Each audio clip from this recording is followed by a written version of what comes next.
Sir మా కనిగిరి ప్రాంతం వెనకబడ్డ ప్రాంతం సార్. అక్కడ గతంలో చంద్రబాబు నాయుడు గారు ముఖ్యమంత్రిగా ఉండగా 2016లో IIIT కాలేజీని అక్కడ శంకుస్థాపన చేశారు సార్. అప్పటి నుంచి దాని మీద ఎటువంటి పురోగతి చెందలేదు సార్. గత ప్రభుత్వంలో దాన్ని నిర్లక్ష్యం చేసి దాన్ని కట్టుబడి కాకుండా అవరోధం కలిగించారు కాబట్టి సార్ దాన్ని ఇప్పుడు మన లోకేష్ బాబు గారు విద్య పట్ల ఎన్నో సంస్కరణలు అన్నీ చేస్తున్నారు సార్.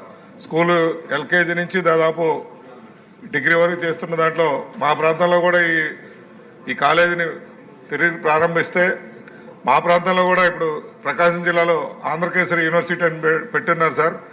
ఓన్లీ బిల్డింగ్కే పరిమితం అయ్యింది. దాన్ని కూడా కొద్దిగా అభివృద్ధి చేసి మా ప్రకాశం జిల్లాను కూడా ముందంజలోకి తీసుకెళ్లవలసిందిగా కోరుతున్నాం sir. Thank you sir.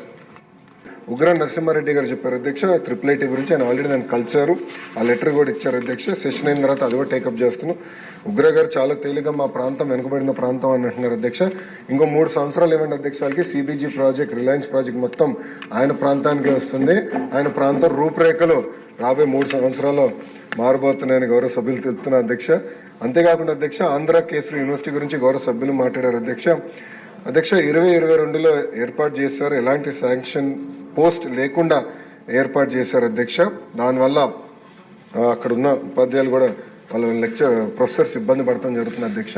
So universities అందరినీ బలోపేతం చేయాలి. గౌరవ సభ్యులు చెప్పినట్లు అనేక మంది దాతలు కూడా ముందరికి వస్తున్నారు. ఒక మెకానిజం ఏర్పాటు చేయాల్సిన అవసరం ఉంది. ఆంధ్ర కేసరి యూనివర్సిటీ కూడా ప్రోత్సహించాలనే లక్ష్యంతో మన ప్రభుత్వం పనిచేస్తుంది.